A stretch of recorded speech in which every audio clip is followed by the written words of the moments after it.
So despite the beard and the aura of smugness, I don't actually have any messianic pretensions. I've never forgiven anyone for anything in my life.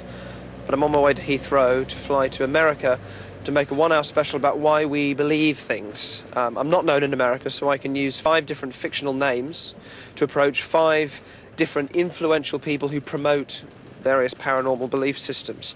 And using my skills of magic, suggestion, psychology, misdirection and showmanship, I want to see if I can convince them that I have special abilities in their particular fields. And the idea is to see how easy or hard it will be to get them to endorse me.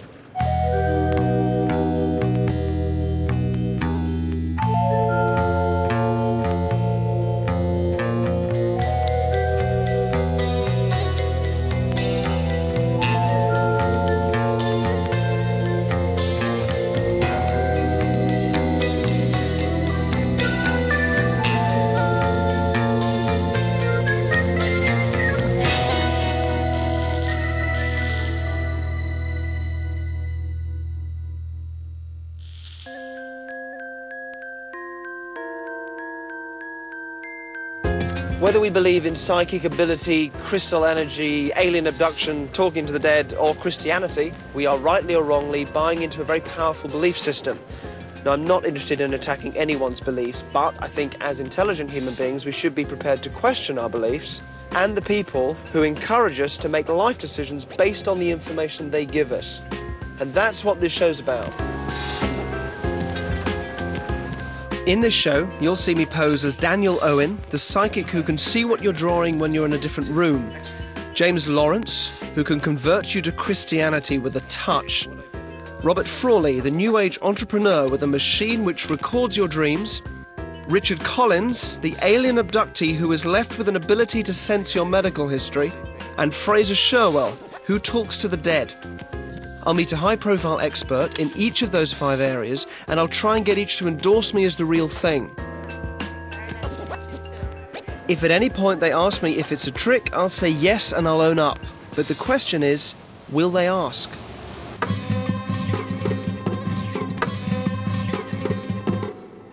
You're sharp enough to question what I do because you know I deal in illusion.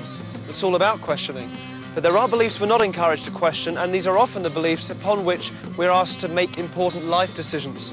These are the areas where we should test and look for misinformation, and where the big names in those fields should apply the same rigor, because often we're making those life decisions based on the information we get from those people.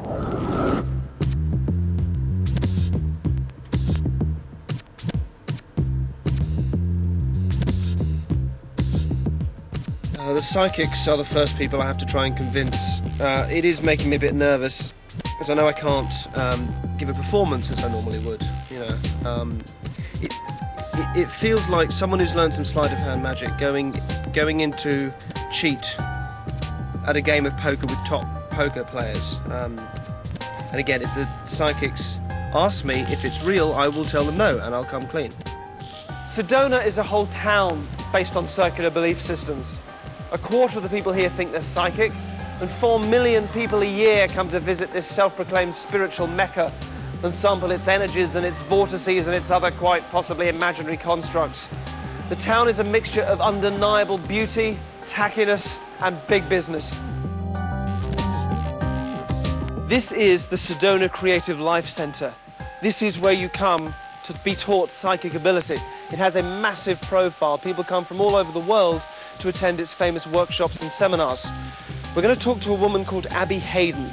She's a very well-respected and published teacher here, and she'll be accompanied by some other people from this very successful centre who also teach such abilities.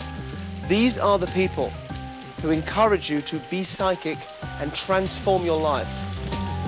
These respected psychics have been told that I, Daniel Owen, developed psychic abilities after being struck by lightning 10 years ago. The remote viewing test is a classic psychic demonstration, and this is what I'm going to replicate, except I don't have any psychic abilities. There's a lot of teaching, a lot of people come from all over the world. But how do you begin to go about teaching something like developing a psychic ability? How do you do that? It's basically reminding people they already have these gifts and to kind of wake it up within them, to help them see their own inner gifts. I mean, I imagine if you're giving advice to people that they may make life decisions based on the information that you're giving them. And for me, that's quite a frightening responsibility. I don't know how would you know that that's authentic? My motto is, if someone comes and asks me to do something, that means I can do it, whether I've ever done it or not. And having that attitude, just being open and knowing that this person was guided to me and I must be able to give them the right information, has really helped me to develop a lot of things. For my demonstration of remote viewing, Abby will draw pictures in another room without anyone seeing her, and I'll try and pick up what she's drawing. When psychics do this as a test, the results are pretty poor. It's roughly what you get for guessing. Now, what is it you want me to draw? I'm going to get you to draw it like this. I'm going to get you to draw a picture. Okay. All right? All I'd say is keep it relatively simple. Please don't make it too detailed. Right, because then it gets messed up. You shout ready when you're done. Focus on the picture. Step into it a little bit and imagine that it's vivid and real. That really helps me. And I will try. Again, I'll get these guys to write down whatever impressions I get. Abby's isolated in the other room, and no one can see whatever she decides to draw. She hasn't been prepared for this, and she can draw whatever she likes. Yet I will try and tell what she draws from the next room.